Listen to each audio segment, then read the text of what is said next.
Hello दोस्तों, स्वागत है मेरे यूट्यूब चैनल सीएससी एक्सपर्टीज में।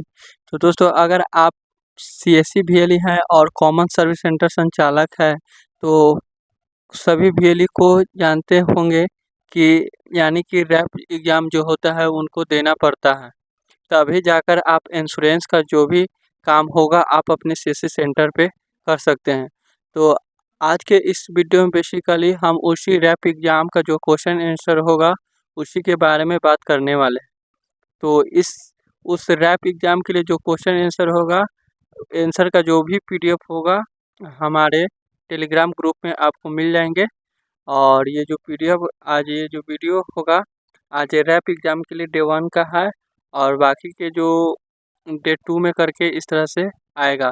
तो जो भी यहाँ पे कवर होगा हम जितना तक हो सकता है उतना कवर करेंगे और कोशिश करेंगे कि ज़्यादा वीडियो जो होगा लॉन्ग ना हो।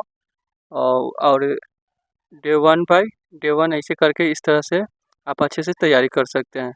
तो आज के इस वीडियो में 1 से लेकर 20 तक के क्वेश्चन जो होगा यहाँ पे हम देखेंगे। तो वीडियो को शुरू करने से पहले आपसे एक छोटी सी रिक्वेस्ट है, अगर आप हमारे यूट्यूब चैनल पे पहली बार विजिट कर रहे होंगे तो हमारे यूट्यूब चैनल सीएससी एक्सपर्टीज को लाइक एंड सब्सक्राइब कर दें और साथ ही साथ नोटिफिकेशन वाले बेल आइकन पे ऑल पे क्लिक कर दें, ताकि जो भी वीडियो का नोटिफिकेशन होगा वो सबसे पहले आपके पास चला जाएगा। तो चलिए वीडियो को शुरू करते हैं। तो यहाँ पे देख सकते हैं, यहाँ पे ये क्वेश्चन आंसर है। तो चलिए क्वेश्चन आंसर को हम यहाँ पे बारी बारी से यहाँ पे देखेंगे। तो यहाँ पे अगर देखेंगे, यहाँ पे फर्स्ट क्वेश्चन है, यहाँ पे देखेंगे तो कह रहा है चूज द करेक्ट ऑप्शन, यानी कि यहाँ पे इनमें से एक जो कहा गया है यानी कि एक जो कथन होगा यहाँ पे सत्य होगा।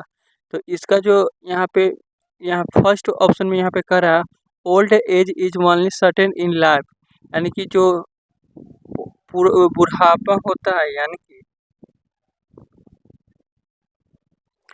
तो फर्स्ट यहाँ पे ऑप्शन इसका मतलब यहाँ पे देख सकते हैं लिख कर रहा है old as is only certain in life, यानी कि जीवन में जो बुढ़ापा होता है वो निश्चित होता है।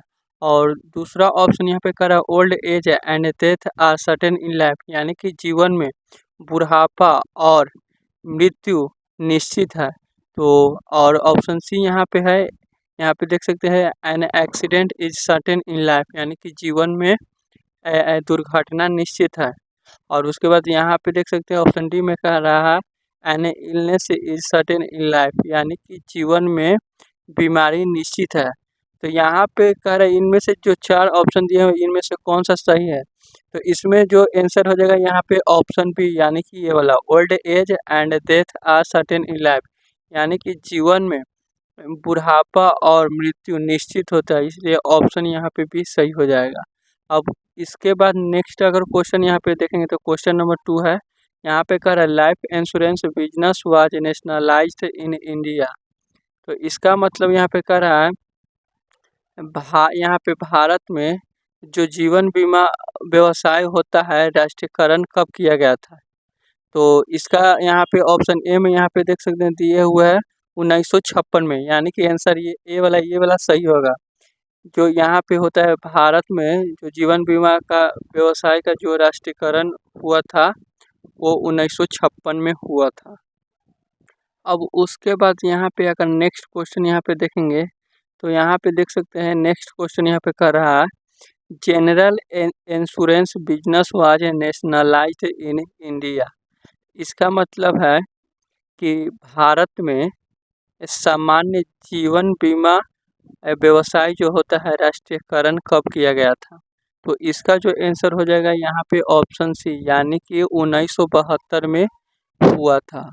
अब इसके बाद नेक्स्ट अगर क्वेश्चन देखेंगे, अब उसके बाद यहाँ पे नेक्स्ट क्वेश्चन यहाँ पे अगर आप लोग देखेंगे तो यहाँ पे 3 है, यहाँ पे कह रहा है life insurance companies are investing funds as per norms, यहाँ पे प्रेस्क्राइब्ड बाय द, किसके द्वारा जो होता है यहाँ पे जीवन बीमा कंपनियां निर्धारित मानदंडों के अनुसार धन निवेश कर रही है। तो यहाँ पे गवर्नमेंट यानी कि सरकार द्वारा यहाँ पे इन्वेस्ट करता है। और उसके बाद यहाँ पे अगर नेक्स्ट क्वेश्चन यहाँ पे देखेंगे 4th, यहाँ पे कह रहा है insurance is a social security tool, तो इसका यहाँ पे जवाब आंसर देना है ट्रू या फॉल्स, यानी कि सच और झूठ में। तो इसका जो आंसर हो जाएगा यहाँ पे ट्रू, ये वाला सही हो जाएगा। अब उसके बाद यहाँ पे अगर नेक्स्ट क्वेश्चन यहाँ पे देखेंगे तो यहाँ पे कह रहा है insurance works on law of probability. तो इसका भी जो आंसर हो जाएगा यहाँ पे ट्रू हो जाएगा। अब उसके बाद यहाँ पे 6 क्वेश्चन यहाँ पे देखेंगे तो यहाँ पे कह रहा है सिलेक्ट द करेक्ट स्टेटमेंट, यानी कि यहाँ पे 2 स्टेटमेंट यहाँ पे दिए हुए हैं और इसको यहाँ पे इन दोनों में स्टेटमेंट में से कौन सा स्टेटमेंट सही है। तो यहाँ पे स्टेटमेंट 1 में कह रहा है insurance is relevant only if there is possible economic loss. तो इसका मतलब है स्टेटमेंट 1 का कि बीमा तभी प्रासंगिक है जब संभावित आर्थिक हानि हो। और उसके बाद अगर स्टेटमेंट यहाँ पे 2 अगर आप लोग देखेंगे तो यहाँ पे कह रहा है an event which will certainly happen can not be insured. तो स्टेटमेंट बी का मतलब है यहाँ पे कह रहा है घटना जो यहाँ पे देख सकते हैं ऑप्शन यानी कि 6 का यानी कि बी जो स्टेटमेंट होता है यहाँ पे कह रहा है घटना जो निश्चित रूप से घटित होगी उसका बीमा नहीं किया जा सकता है।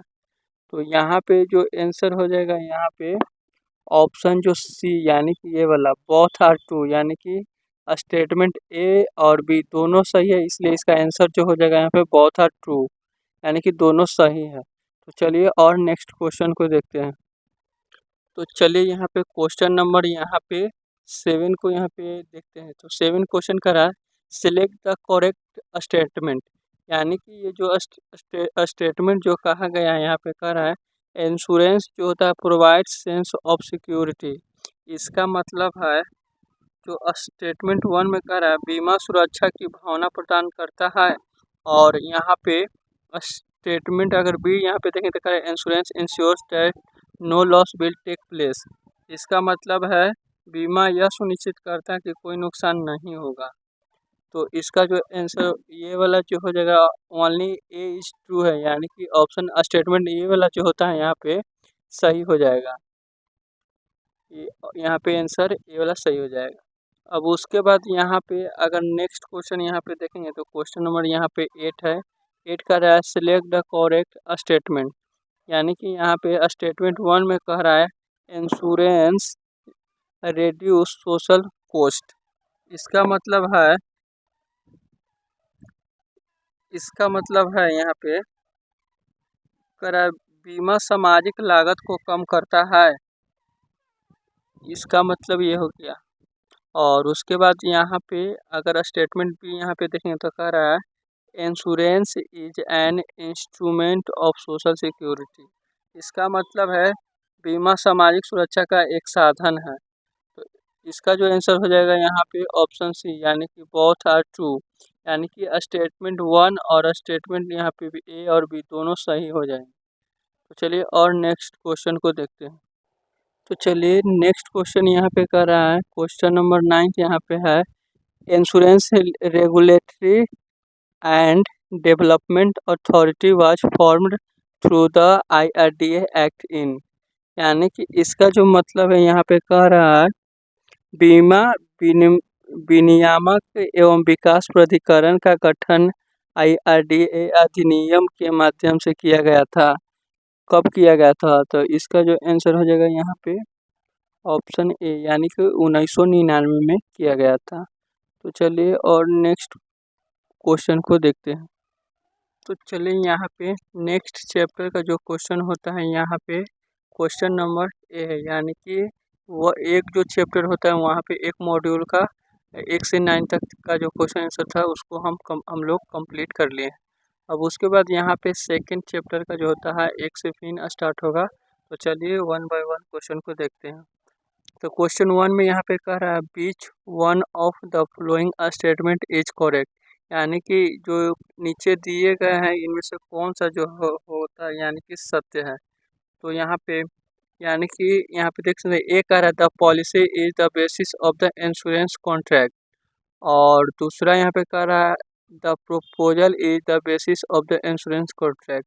यानी कि ए में यहाँ पे कह रहा है पॉलिसी बीमा का आधार है, और ये थी ऑप्शन बी में यहाँ पे कह रहा है प्रस्ताव बीमा का आधार है।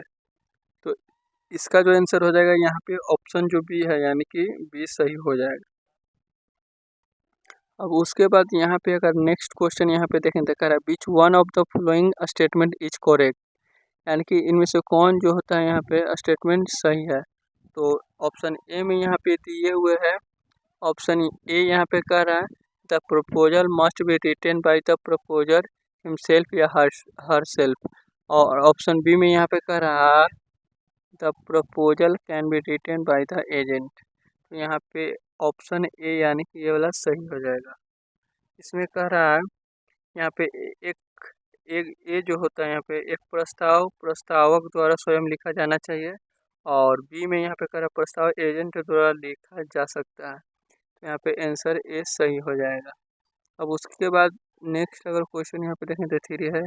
थ्री यहाँ पे क्वेश्चन में कह रहा है which one of the following statement is correct. यानी कि इनमें से कौन एक जो स्टेटमेंट जो कहा गया यहाँ पे सही है। तो यहाँ पे ए में यहाँ पे कहा गया है the information in the proposal form is use for under writing. यानी कि ऑप्शन ए का मतलब है यहाँ पे कह रहा है इसका जो यहाँ पे आंसर हो जाएगा कह रहा है प्रस्ताव प्रपत्र में दी गई जानकारी या अंडरराइटिंग के लिए उपलब्ध एच सिग्नल क्रिएशन कम में गलत संक्रमण कान यहाँ पे कान को खराब कर देता है। तो इसका जो यहाँ पे होता है यहाँ पे आंसर सी यानी कि ये वाला सही हो जाएगा। यानी कि both A and B statement are correct. यानी कि ए भी सही है और उसके बाद यहाँ पे बी भी सही है, दोनों स्टेटमेंट सही है। तो चलिए और नेक्स्ट क्वेश्चन को देखते हैं। तो चलिए यहाँ पे नेक्स्ट नेक्स्ट अगर क्वेश्चन यहाँ पे देखेंगे तो यहाँ पे फोर्थ है। फोर्थ में यहाँ पे कह रहा है which of the following are confidential and will not be given to the proposer. इसका मतलब है यहाँ पे कह रहा है कौन सी स्निल लोविंग गोपनीय है जो ग्रुप पोस्टर को नहीं दी जाएगी। यहाँ पे ऑप्शन यहाँ पे ए जो हो जाएगा यहाँ पे देख सकते हैं। यानी कि यहाँ पे आंसर जो इसका हो जाएगा यहाँ पे ये वाला ऑप्शन डी, यानी कि ऑल स्टेटमेंट आर करेक्ट। यानी कि ये वाला भी सही है, उसके बाद ये वाला भी सही है, ये वाला भी सही है और ये वाला भी सही है। ऑल द एवर ये दोनों सही हो जाए। अब उसके बाद यहाँ पे अगर नेक्स्ट क्वेश्चन यहाँ पे देखें तो which one of the following statement is correct. FPR is the evidence of the insurance contract, और बी है the medical report is the basis of the insurance contract. तो यहाँ पे आंसर जो हो जाएगा यहाँ पे ए, यानी कि ये वाला ए इज करेक्ट हो जाएगा, यानी कि ये वाला सही हो जाएगा। तो चलिए और नेक्स्ट क्वेश्चन को देखते हैं। तो चलिए यहाँ पे नेक्स्ट अगर क्वेश्चन देखें तो यहाँ पे सिक्स है, कह रहा है which one of the following statement is correct. यानी कि नीचे दिए गए में से इनमें से कौन सा सत्य है। तो ए यहाँ पे हो जाएगा, यहाँ पे देख सकते हैं ए कह रहा है the FPR is proof of commencement of risk, और बी यहाँ पे है risk does not commence till the policy is sign. यानी कि यहाँ पे ए जो हो जाएगा सही हो जाएगा। इसका मतलब है FPR जोखिम की शुरुआत का प्रमाण है। इसका मतलब ये वाला यहाँ पे सही हो जाएगा। अब उसके बाद यहाँ पे अगर नेक्स्ट क्वेश्चन यहाँ पे देखने दिखा रहा है if a policy holder applies for cancellation of policy soon after he receives the FPR। इसका जो आंसर हो जाएगा यहाँ पे ऑप्शन बी, यानी कि ये वाला सही हो जाएगा। अब उसके बाद यहाँ पे अगर नेक्स्ट क्वेश्चन यहाँ पे देखेंगे तो यहाँ पे कह रहा है which one of the following statement is correct. यानी कि यहाँ पे ए ऑप्शन ए, यानी कि ये वाला सही हो जाएगा। अब उसके बाद नेक्स्ट अगर क्वेश्चन देखेंगे तो चलिए यहाँ पे नेक्स्ट क्वेश्चन यहाँ पे देख सकते हैं। क्वेश्चन नंबर यहाँ पे 9 है। 9 यहाँ पे कह रहा है which one of the following statement is correct. यानी कि यहाँ पे जो इनमें से कौन सा एक जो होता है स्टेटमेंट सही है। तो यहाँ पे स्टेटमेंट फर्स्ट यहाँ पे कह रहा है IRDA हैज यहाँ पे देख सकते prescribed proposal forms for all insurers. और उसके बाद यहाँ पे ऑप्शन बी करा renewal premium can not be paid without the renewal notice. तो यहाँ पे आंसर यहाँ पे सी, यानी कि बोथ ए एंड बी दोनों स्टेटमेंट जो होता है, यानी कि ये वाला भी और ये वाला भी सही है।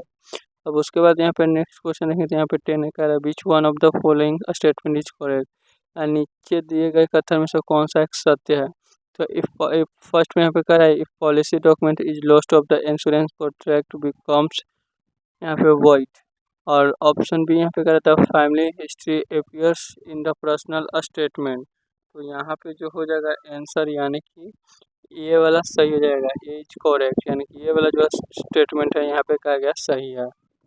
तो दोस्तों आज के इस वीडियो में बस इतना ही, और इसका जो PDF होगा हमारे टेलीग्राम ग्रुप पे आपको वहाँ पे मिल जाएंगे। तो आज के इस वीडियो में बस इतना ही, धन्यवाद।